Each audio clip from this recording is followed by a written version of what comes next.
Welcome to the MBL podcast, where we talk to our members and hear stories of resilience, gain business tips, and learn what's next. It is the MBL podcast.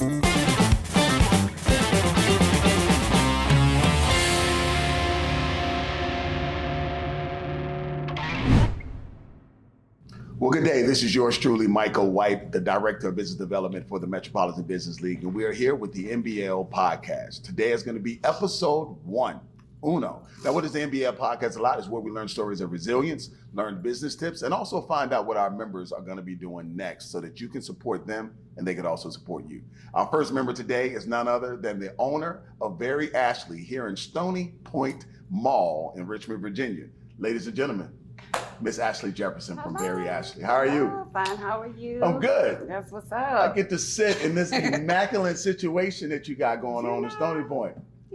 Welcome here. I'm glad to have you guys. So tell me a little bit about Very Ashley. How long you been in business? I've been in business since 2019. Okay. And Very Ashley is the place where where women come who are the beauty and the boss of their lives. So we sell event wear and occasional pieces for, the women on the move. But she's also still very fashionable, very feminine. She's a boss, but she's still beautiful. That's dig it. Beautiful boss women. That's what this place is here to support. Yes. I dig it. Okay. Well, so you've been in business since 2019. Being in business is not easy. We're going to jump right to it. Thank you. It's not easy. Being an entrepreneur is not easy. It can be very intimidating. And every entrepreneur, whether you've been in business for a day or year or 10 years, have an overcoming story. What's a Very Ashley story that you can share or would like to share about how you've overcome some obstacles to stay in business? Oh my gosh. Can we talk about pandemic and pandemonium? Like, I literally started my store 6 months before we had to get shut down. So wow, that was crazy. I don't know what I was thinking. But I will say this, if you just keep moving forward, like everybody will give you all this business tips and all this business advice, and we could probably get deep into that too. But honestly, I think just continuing to do it and just not giving up, that really helps out a lot, because there were definitely times when I felt like I was in the quicksand and I was like, I'm about to go under, but I just had to keep moving. And then finally, everything got solid and we were rolling again. But that was crazy. But I'm kind of happy that happened at the beginning, because now nothing could faze me. I'm like, somebody coming this way, some coming that way. I'm like, look, we done went through a whole pandemic and pandemonium, so we good. Pandemic and pandemonium. Yeah, they were rioting. People were blowing up stuff. I mean, the Saks Fifth Avenue was like right next door. They were boarded all the way up. We were scared that the people would come in and start throwing bombs in our store. Yeah, that was like a real thing. Luckily, they didn't come all the way over here. For the most part, we had a few people just yelling or whatever, but it wasn't too crazy. But I mean, still people were not allowed to shop. So I really had to rely on the relationships that I had with my customers. So I guess that's one thing I would say, just building a community and customer service is so important to me, because when we were shut down, it was my customers that really loved Very Ashley in a community that was still like, okay, I'll schedule an appointment to come see you. They were creeping, to try to come and patronize me, because I didn't really have a website at the time. So it was really, us with the masks just trying to sell clothes. Like, that was crazy, but we made it through. So you attribute overcoming to your customer base, which I heard you say something that was very significant, which is sort of a spinoff, or not even a spinoff. It comes from your customer service. Yeah. So even when things was at the bottom, if you will, your customers is who pulled you out, not some outside influence. No, yeah, it was really my customers. I had to really rely on my customers. Like, I love my community, the Very Ashley community. The women who I cater to, they inspire me big time. And like a lot of times I'll sit, I'm the business owner, but I ask them for advice. Like, what do y'all want? Just, I guess, knowing who my target demographic is, but like really knowing them. And then some of them, I know where they live. And so also during that whole pandemic time, I was delivering product to their houses, dropping off these little masks. Like, it was a time that it was like the Wild Wild West. We didn't know what we were doing, but I knew I had to just hone in on, these are my people, this is my tribe, this is my community. And I also had to be honest, like, this is my livelihood. I don't have like a 9 to 5, like, this is it. So just being honest, being transparent, saying times are tough right now. Some people, they weren't working either. And so they were like, look, I can pay you half now, half later. I'm like, I gotta trust you. Then luckily the government did kick in and started, giving people some money. So that was kind of nice when that started coming in and people just started buying up all these bags. It was customers coming in here that I never knew who they were, but they had checks. So I'm like, come on in. So it wasn't just the check the government may have given you, it was the checks that the government gave to other people. Man, let me tell you something. That allowed them to bring you some paper. All the money was green, but the main thing was really knowing my customer for real. And I know my customer is a superstar. I know my customer, for lack of better terms, a lot of them weren't really getting assistance because their income was above what they could get assistance, or maybe they were essential. So they weren't getting, the assistance that the government was giving certain people. So, but it was still tough for them. So, and some people still have things to go, places to go, things to do. Honestly, Micah, it was a very weird time. I think maybe at one day I can really sit down and try to connect the dots, but even me telling it to you was just like a web of everything because it was such a weird time. And then, but the thing that helped me get through it was to just keep moving. I'm like, it's another day, but I want to stay open. Right. My goal was to stay open and not to close. Right. So as you think about, first of all, it's just some key things that I always like to bring out key points. Number one, you spoke about your customer base being your true support that brought you through it. Yeah. Not a lot of businesses have that type of commitment from their customers at a time like the pandemic. So they closed down. So that's a big statement about how your customers feel about you. The other thing is, you talked about delivering, you talked about making deals.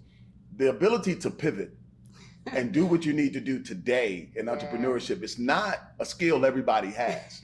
Some people are very linear thinkers. They like, this is the way it is. And if anything gets outside of their box, they done. Yeah, but so I think you have to think your business is unique to you as your DNA. Right. And so I can move my business this way, that way, because that's what I can do.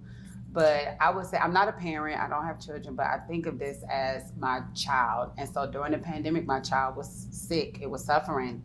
And so as a parent, what am I gonna do? I love it, I don't want it to die. Nobody, you baby get the flu, you don't want it to die. You do whatever it can so it will not be sick anymore.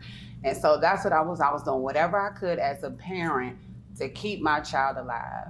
And so that meant I needed to pivot this way, I needed to pivot that way. I needed to check myself because there were literally times when I was grumpy sometimes. Customer service is a big deal. So if I'm approaching the customer a little off, that affects, the business. So I had to try to remember to keep a positive attitude, even though on the inside I'm dying. Going through it. My baby's dying. But I think transparency really helped me out, and just give us some grace, because I wasn't the only business owner that was struggling. Like everybody and their mama was struggling, but literally my child was born in a tight, in the beginning of a pandemic. Yes. A moment we did not know was about to happen. No, and I didn't, I wasn't prepared for that. So just to be clear, I opened this business July 8th of 2019. So, 6 months was, I guess the pandemic kind of happened in January, February. That's when people started wearing masks. And then in March, we had to shut down. So I didn't even have a full year. And in business, especially in retail is already struggling anyway. Right. But especially in retail, you want to at least get a year to know how things go, because seasons are different. Your clothes, holiday season, all of that is different. I didn't get that. And that people were already not really going out because there was this flu coming around. And then finally we shut down. And so I just feel like, my baby was born handicapped. And so I had to figure out how to make it work. Now she's doing much better. Fine. Now she's doing much better. Yeah, she's doing much better. Say, But she was definitely, born maybe a little premature.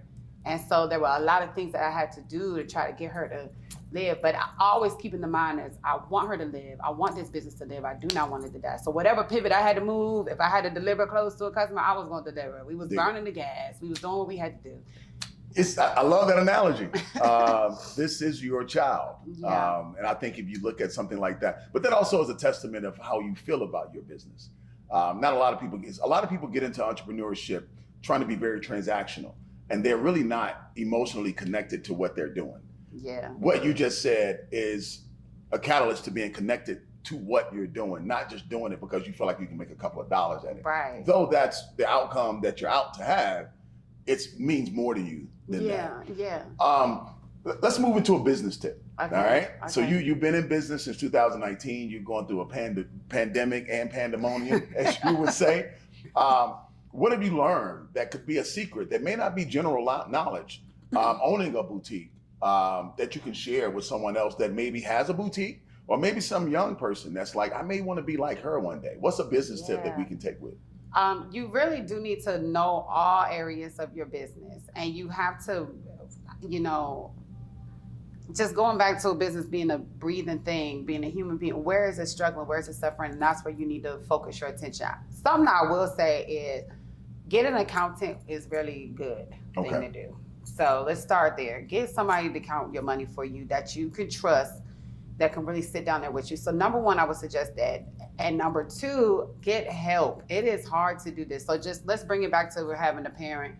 I think anybody would say it's easier to, raise a kid when you got more adults than just you. Yeah. Same thing with a business. You need help. I have an amazing team today. I pray for my team every day, because it is hard. And so so back during the pandemic, I was the only one.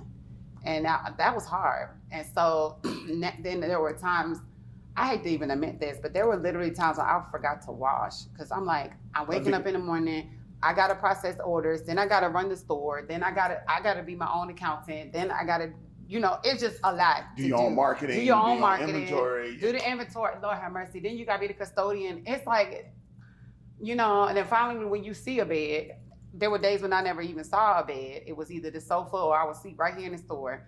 And then finally when you see a bed, you like, I ain't seen you and I don't even know what to do with you. What is this thing? It's like, what is this? And the bed got paperwork on it because I was using it as a desk, office, But hiring help from the beginning, if I had any advice, it would say budget your help in the budget from the beginning. Okay.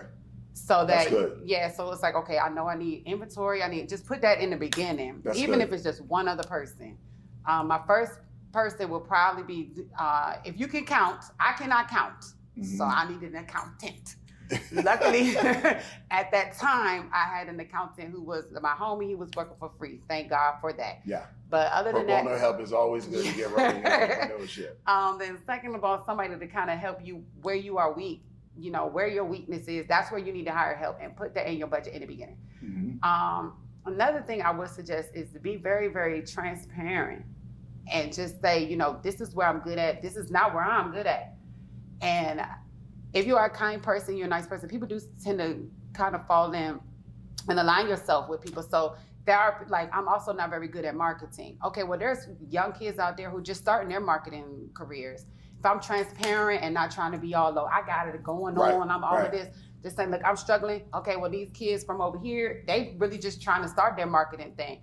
They can't get me to Oprah status, but they could get me to MTV. They can get you to the next step. Yeah, to the next level. Yeah, absolutely. And then we can build from there, So, yeah. And also, when you do that, you never know, you may find a diamond in the rough that could be with you for a long period of time. That is very true. Because you're trying to get temporary help, but in getting that temporary help, sometimes magic. That's a lot of times where the magic comes in. That's true. Yeah. That's true. So what's next for Very Ashley? Oh my gosh, there are so many things that's next. Okay, so we on the MBL podcast, so let me go ahead and talk about the Women Who Mean Business Summit. So we are definitely doing a fashion show then. I'm so thankful that y'all invited us to do that. Thank you for doing it. I'm so excited about that. Yeah. So Very Ashley is definitely doing that. We're also now working on our philanthropic portion of Very Ashley. So we have the Fashion and Philanthropy foundation that we're working on and doing all the fashion and philanthropy events.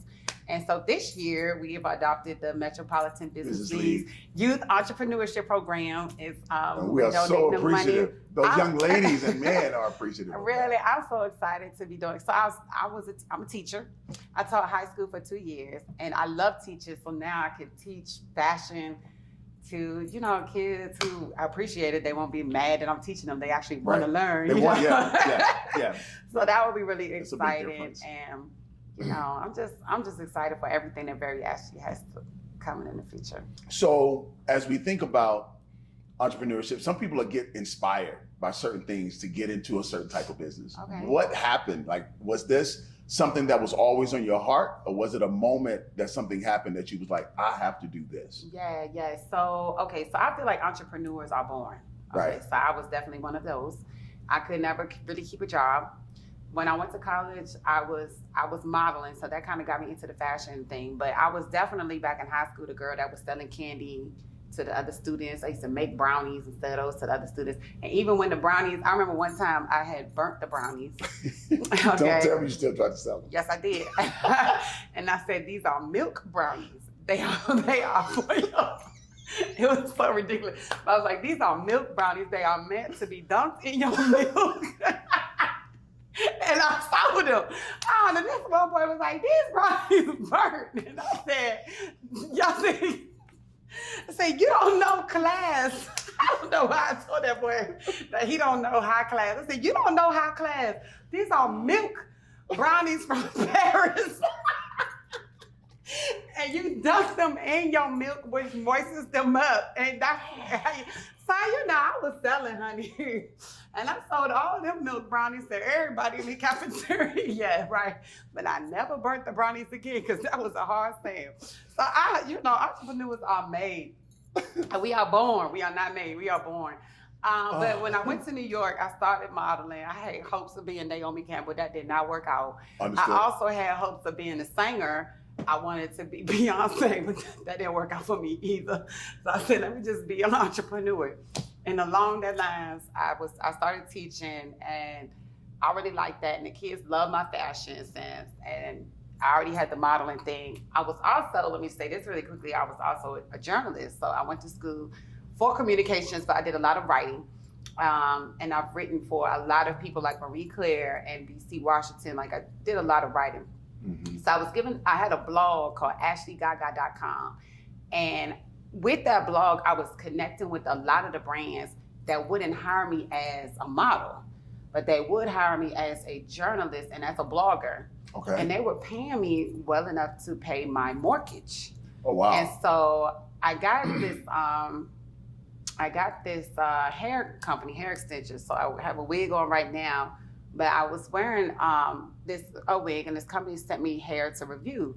And so I was reviewing the hair, but then I started, as a journalist, you look into, what's going on. And I started seeing all the money that this human hair business was making.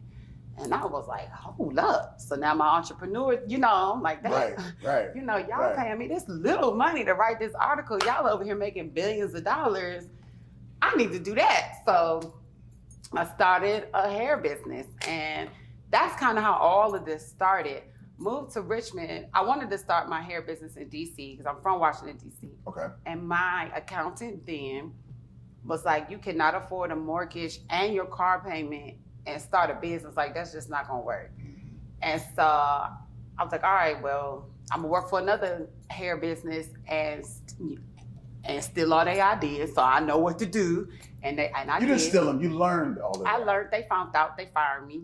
And so, and being an entrepreneur, I'm like, I can do it myself. I just need to know.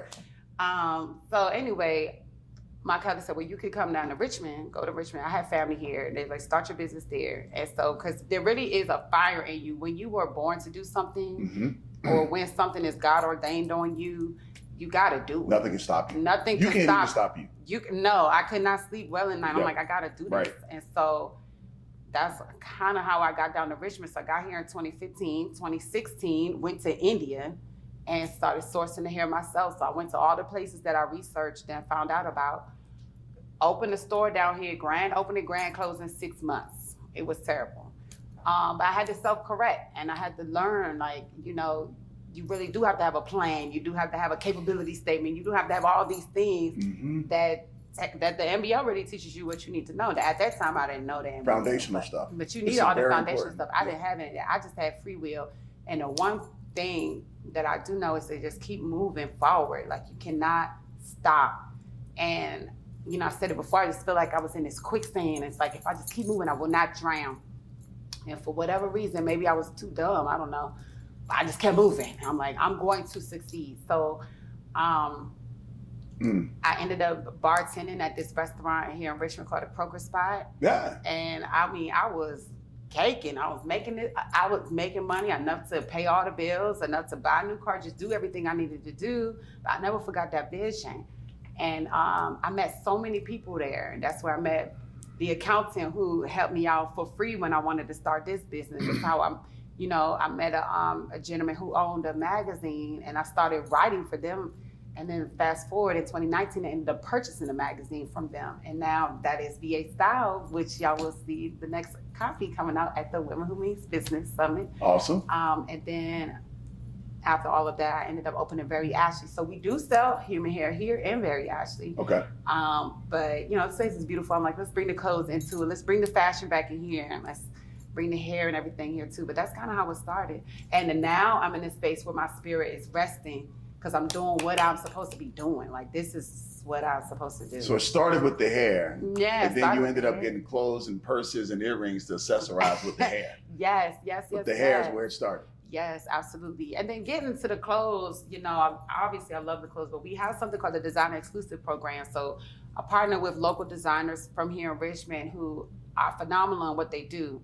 They just may not have the connections to get their outfits, their styles or whatever in, big box stores. So I'm like, well, I'm right here by Saks Fifth Avenue. That customer is going to come in here. Right. So, a lot of the designers that are in this store, I'm like, I'm exposing you to the Saks customer, and they are very discerning. They'll let you know if your clothes are good or bad. Mm-hmm. And that's been really good to connect with those designers, and the stuff looks amazing. And most people can't tell, what was manufactured or what was made, locally right here from the people in Richmond, because we have a lot of talent in this city. I mean, there's a lot of talent in Virginia, like, for real. So, but they often take their talent to other places that seem like a larger market, because there aren't many of you around that's willing to, lend an olive and be like, yo, come on, I got you, help you get something. But it also helps you as well. It does, especially in the beginning, because it helped me, stock the store with inventory. Like, this is 3,000 square feet. I needed to stock it up. And so during pandemic, I didn't have the money to stock it up. So I'm like, okay, if you are a designer and you got something that's looking good, bring it into my store. People, they liked it, they bought it. So that really helped me out. I guess, so another thing is building relationships. I guess at one point you were like, what do you do to help run a business? What advice? Building a relationship is really important. But that really helped me out. So, and then now fast forwarding all the way to the fashion and philanthropy foundation that I'm doing now, it's really trying to help other people get into the business of fashion. Because you're right, a lot of people, they take their talents and go somewhere else. And I guess that's cool, but you're going somewhere else because there's nothing here for you to be fulfilled. And I understand having that burning desire. So it's like, okay, if I can show you what to do and maybe help you a little bit here, or at least you can appreciate here more, or your talents can get fostered here more, I want to help you do that. And I think that last part you said is very important about Richmond as a place where if you can create a system that is successful here, you can duplicate that system anywhere in the United States of America. Yeah. New York, it is not harder in New York than it is in Richmond. That is so true. I think people have this perception, you know what I mean? Yes, there's more people doing it in New York. There's more people doing it in LA. But if you're creme de la creme, you're going to make it happen wherever you go. That's true. And then now with the internet and, you could be a superstar and live here. Like, I hate to even mention Kanye West, but Kanye West is a superstar. But don't he live in like Wyoming or something? Like, he don't even live in LA. Like, you know, or Dave Chappelle. Dave Chappelle, who is from DC actually, don't even live in Los Angeles. He lives in Ohio. Yeah. It's like, so you don't have to go to New York or have to go to LA or have to go to Miami. But I mean, that's what I like to travel too. So, sometimes it's good to get away. But I'm just saying, you can be a superstar right here at home. But Richmond has a lot of talent. Virginia as a whole state has a lot of talent, and I hate it when that talent isn't fostered or it goes unnoticed. So there's a little fire in me somewhere else. It's like, now that Very Ashley, I have a solid team here. Mm-hmm. I love my girls here. And now there's another fire that's like, we got to help other people. It can't just be Ashley. It has to be Ashley and friends. Dig it. And others. Dig it. Yeah. So are you thinking about, in days to come or years to come, franchising? What are your growth goals as it pertains to Very Ashley? If there are any, If you might there are just be comfortable having this dope space that you have here and let this ride, make it do what it do. I definitely do want to open up other stores. I don't know if I want to franchise them yet. I'm trying to still think about how I want to do that. But as of right now, it would be nice to just have, several corporate stores in major cities. I think that would be the way to go. Your biggest sale ever, how did it happen? And you don't have to say the person's name or the entity's name, but that one sale that just shocked you. Do you have that in the front of your head? I sure do. I was running around this store like, she about to buy all this stuff. I don't even believe it, but she sure did. And if it's because of her, I'll say her name is Janelle Brown. She's the reason why we got the Very Ashley VIP program, because she just kept on buying stuff. I mean, really? And she a boss. Yeah, she had a job at $3,000. At first, I thought she was faking, but the homegirl was real. And I'm so appreciative of her. But that just goes to show, God is good. So here's a testimony for real. There was 1 month where I wasn't making anything. Like, I wasn't selling anything. And then here comes this woman, she talking about, I need to buy some clothes. And I'm like, okay, let me put on a good attitude, because customer service could be the one. Baby, it was the one. I'm like, your one sale that paid my rent for here and my apartment. Like, wow. And she still comes in today. When she comes in, she definitely asks for Ashley. So I don't spend as much time in the store as I used to. But now I'm like, girl, hit me up on my cell. I will be there when you come. Like, she really saved me. Like, now we have a lot of other superstars. I remember, oh my gosh. So that was probably the most important. So when you said biggest sale, I'm like, I think that might have been the biggest sale financially from individual. Yes. I'm like, okay, well, when we think about corporate sales might be a little different, but individually, but having that personal relationship with her that just started at that moment. But it was just amazing that she came in. But then I was also thinking another God moment when I'm sitting at the register, just like, I don't know what I'm about to do, Lord, because somebody bill coming up. What am I about to do? And I had the owners of the county fair, of the Chesterfield County Fair, came in here. Yes. And I didn't even believe that this went down, but they literally came in and they bought up everything. Like, because nobody was coming in here buying stuff. So I had whole runs of clothes, smalls, mediums, larges of all the same style. And they were like, this is what we need, because we need it for all of our people that work at the fair. And so they bought up all my stuff. And that one group of people was like 7 of them. They came in and bought all the plus size clothes, all of it. And they left on out of here. I thought that was amazing. Wow. But these are like God miracle moments, and which is why I'm like, just keep moving. And if you are in alignment, if you are walking in your purpose, even on your lowest day, there will be a ram in the bush. There will be something that's gonna come in. You just need to have that faith and just keep walking forward. Not to make this all religious, but it's facts. It's facts. Like, there will always be a ram in the bush if you just believe and just keep doing walking what the Lord tell you to do. That's right. No, that's right. So that's kind of what that happened. So that kept on going, and then finally, it started happening more and more. And then I'm like, oh, okay, I got the hang of this. Now we, thriving again. And now we're thriving again. So. Well, and in that sense of thriving again, business is a up and down situation. At the moment you like, okay, finally I'm breathing. Then all of a sudden you're like, well, how in the heck the water get all the way up here? I was well above water. I haven't gone down, but how did the water get up here to where I'm at again? For this little air bubble, just trying to think. Oh my gosh. So one time when I thought that I already was gonna have to close down, and I called one of my girlfriends, she has an online boutique out in Newport News. Another God moment, I called her. I'm like, this is it, man, because if I'm one more day don't pay, it's a wrap. Yeah. And I call her crying. And as I'm on the phone with her crying, I didn't know she was in the car. And she had got her kids and put them in the car. I'm getting choked up talking about this. And came right up here from Newport News, Virginia, came right here and had all this inventory and all this stuff. And she was like, I'm here for you. You are not closing your store. That was a God moment. But that also speaks to aligning yourself with, people who understand and networking and relationship building that you were talking about. And when she got here with her kids, like clearly her little daughter is 2 years old, had paint on her face. Like they were doing stuff. Right. They were having a family day. And she put all the kids in the car. She had 3 kids. And she like, we gonna go save this woman's store. And to this day, I'm like, girl, and we ain't closed. And we are so much better for it. So I think that was really a pivotal moment. Miss Irene, I love her dearly. But on that moment, she said much, because that was when I was really at my lowest low. Like, we're not gonna survive.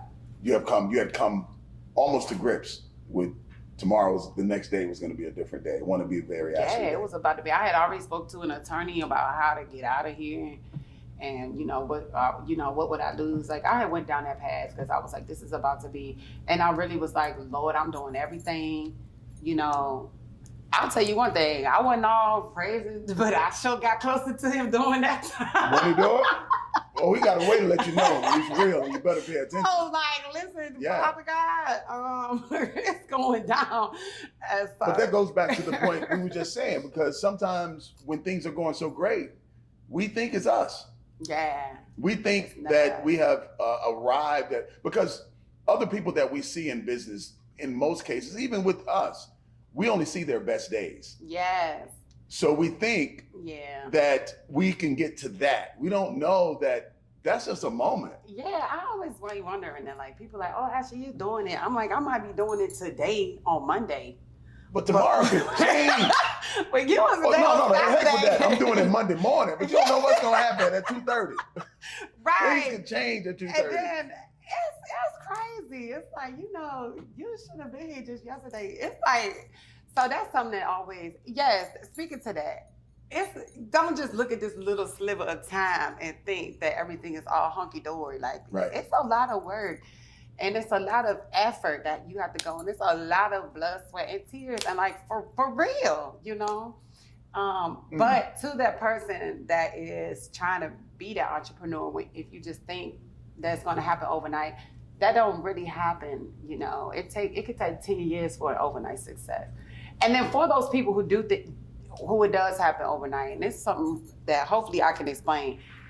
In running a business, there are certain systems that you need for success. Mm-hmm. And so sometimes we'll find people who do hit really quickly, but then the business is gone like a year later, 2 years later. And you're like, well, what happened? You was doing so good. And they'll obviously come up with some story, but in the end of the day, it's like they didn't have no systems.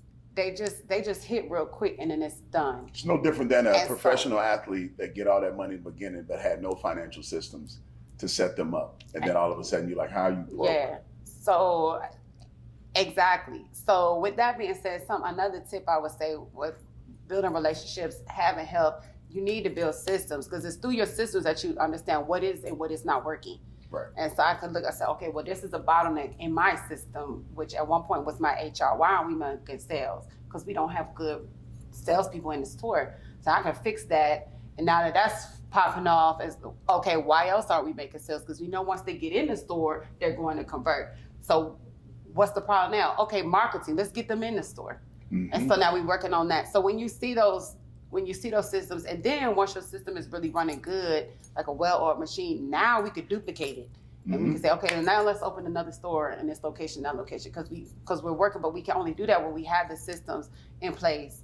And a lot of businesses don't have that. Retail is hard. This is not a business for the faint at heart. Not at all, especially a brick and mortar. Like, it's one thing you open something online. Or pop-ups or something. Pop-ups or something. But when you're trying to do this every day and you got payroll, you got full-time staff, it's a whole different ball game. So I need to play in a different ball game. Well, I just want to again say we just appreciate you. Like, thank you for sharing. Thank you for letting me. A couple of tips that I got from this conversation is, number one, there is a God. Yes. Number two tip that I got is systems are very important. Yes. The foundation, and you speak about how the MBL helps create a foundation for entrepreneurs. Absolutely. Thank you for speaking to that importance, because foundation is important. Another thing that I got from you is, it's what I already knew. Business owners are resilient people. Mm-hmm. They are just the ones that get there, and whatever there means, they've been through something.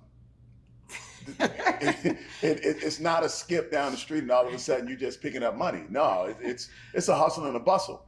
And then lastly, the last thing that I'll share is that I like that you think about what's next.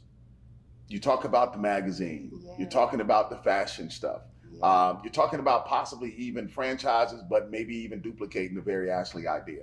I think quite often business owners get stuck in that, again, that linear thinking, and they try to stay where they are, but they don't understand that if you can create this, there's a lot more that you can create. Yeah. So, but make sure this is straight first. Yeah. Don't go out here just creating stuff and none of it have a strong foundation. Well, on behalf of the MBL, thank you for all the assistance that you've done with our YEP. Just the idea of wanting to contribute to some of the community initiatives that we do. And I think it's very important for anyone that's an entrepreneur to have some type of philanthropic arm, because when you're in a community like Richmond, Virginia specifically, again, this is not a transactional community. This is a relational community. Right. So you have to find your place in the relationality of who we are in this greater community ecosystem, if you will. So just shouts out to you for just, damn it, being you. Can I say damn it on the MBL podcast? Okay, let's say it, damn it. I guess I can. So last but not least, where can we find you? Tell the people that are listening, they may not see this, where can they find you? Yes, so you can go on shopveryashley.com, and we are Shop Very Ashley on all, social media platforms. But you can also visit us at Stony Point Fashion Park, Stony Point Mall. We are right by the Saks Fifth Avenue, so just park over there and come on in. We are open 7 days a week. Thank you for all that you do. Thank you for the help you give in the community. And thank you for helping boss women look beautiful. Oh, I try, I shower every day. Dig it. Thank you, Ashley. You're welcome, Micah. It's the MBL Podcast, episode 1. Oh, we off to a hell of a start.